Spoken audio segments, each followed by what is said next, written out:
All right, so let's go ahead and talk about mom guilt.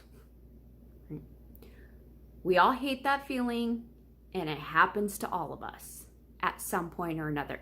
Okay.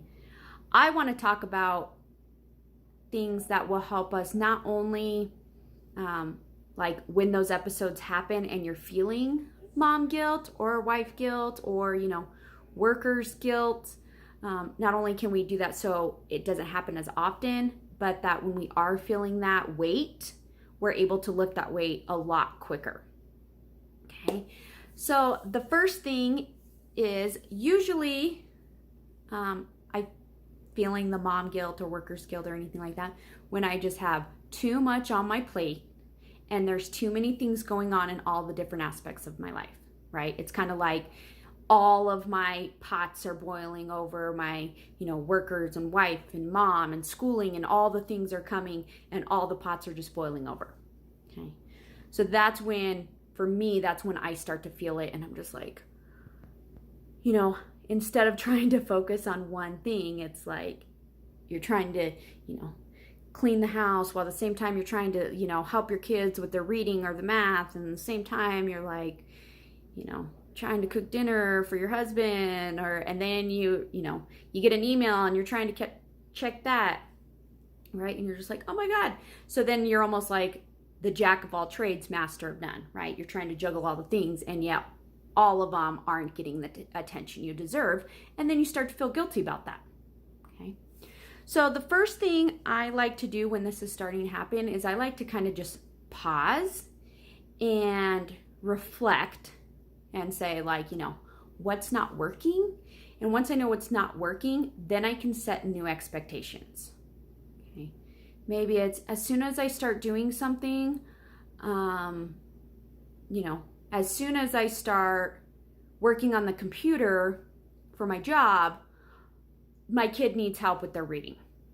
Okay. Well, if you set a new expectation, that's a solution to that problem, right? Where you can say, I'm going to help you for 15 minutes with your reading. Then I'm going to be closed.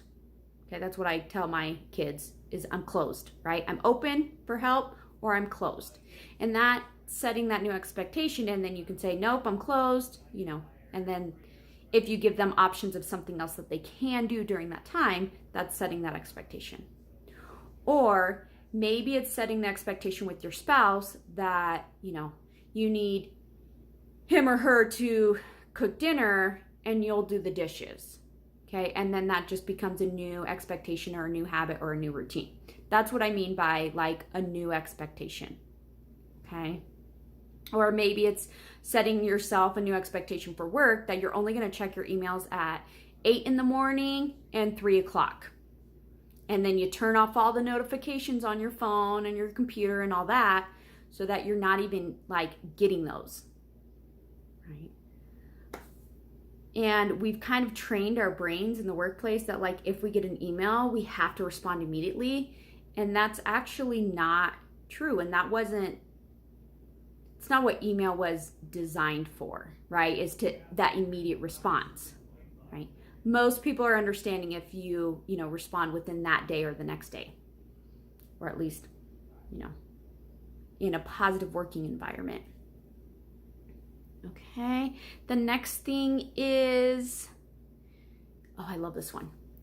Using a timer. Oh my gosh, this has been like such a game changer for me. And now I'm using it with my kids, right? Setting a timer. I personally think that 20 minutes is like the prime time. Okay, you can set a timer for however long you want, but I like to do 20-minute increments. Even if I'm planning, like if I'm sitting down for work and I'm like, okay, I have an hour to get this done, I still break it into 20-minute increments so that I can give myself like that mental check so that I'm not, what I like to call, a time suck, right? We're avoiding time sucks. That sounded really weird. Okay. So if I set a timer, okay, like say I want to cook something for dinner, I don't know, so I'm looking up recipes on Pinterest. Well, a lot of times what happens is you end up, scrolling through Pinterest for 45 minutes down the rabbit hole. And then you're like, oh my gosh, it's been 45 minutes and I still don't know what I'm cooking for dinner, right? So that's where I use a timer. I have 20 minutes. Although with finding a recipe, I might say I have 10 minutes, right? But it's the same with the dishes. And the best thing is, or anything else, the best thing is if you get your task accomplished in under 20 minutes, you're feeling real good, right? You're like, yes, I got that done in 10. I still have 10 minutes left over. And if you go past the 20 minutes, like say you're doing dishes and you're like, oh, it's been 20 minutes, then you just reset the timer. You're like, oh, I'm just going to give it 10 more minutes.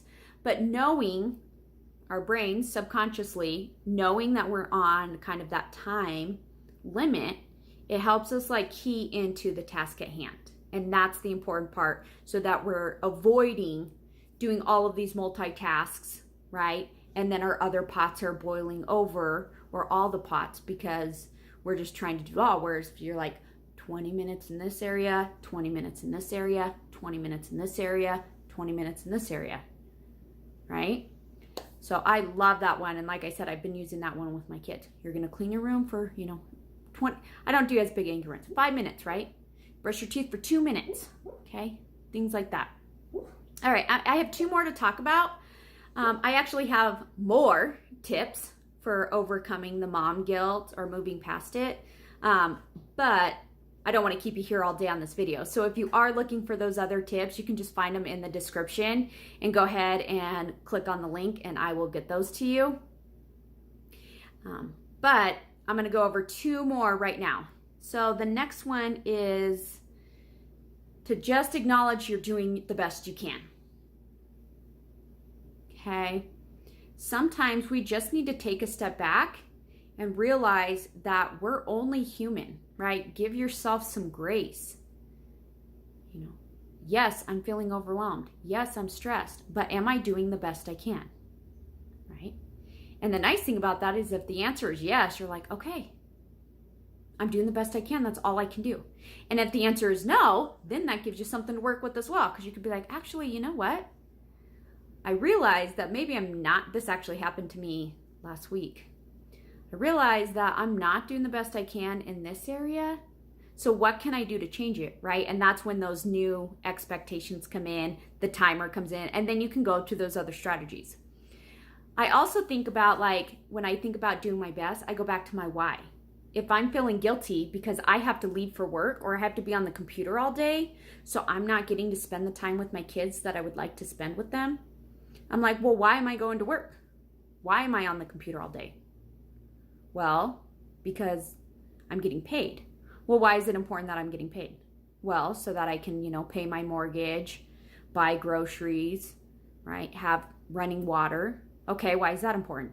Because I need to take care of my kids. Well, why is that important? Because I want them to have a great life.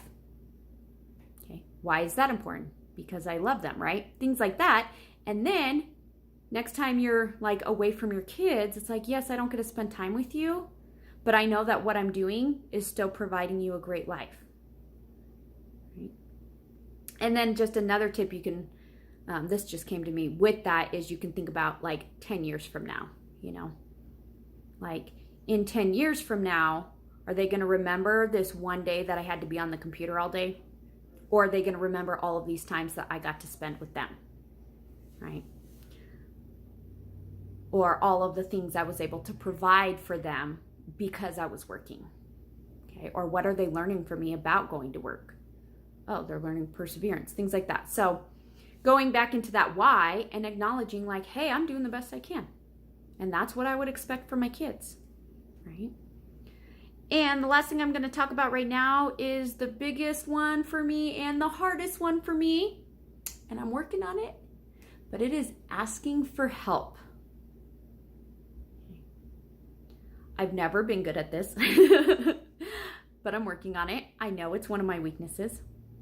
And what I mean by that is being able to say to maybe your spouse and say, hey, can you please do the dishes tonight so I can catch up on this? Or asking your kids, telling, fine line there between asking and telling with your kids. Can you please go play in your bedroom for 20 minutes so that I can get this done, or so that I can have some me time?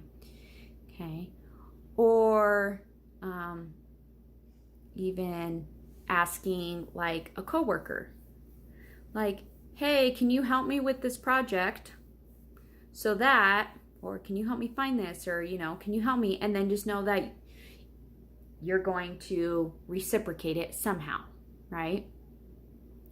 And I feel like that's the hardest one, because we put these own expectations on ourselves that we have to do it all, right? That we have to be the ones to keep the house clean, that we have to be the ones to cook, that we have to be the ones to, find activities to do with their kids. And that's not true. And that's something you could ask my husband. He's like, that's something that I have to like work through myself. Like, he usually just does it because he knows that I'm not good at asking. But that's also something that I'm working on, of being like, hey, I need you to do this, right? Or asking, your parents or your in-laws, like, hey, can you babysit? Or asking a friend or a neighbor, hey, can you, take the kids for 2 hours? Okay. So those are the things that I would suggest to work through, so that we're not having mom guilt as often, and that we're able to overcome it a lot quicker. Alrighty. So with that being said, you guys have an awesome day.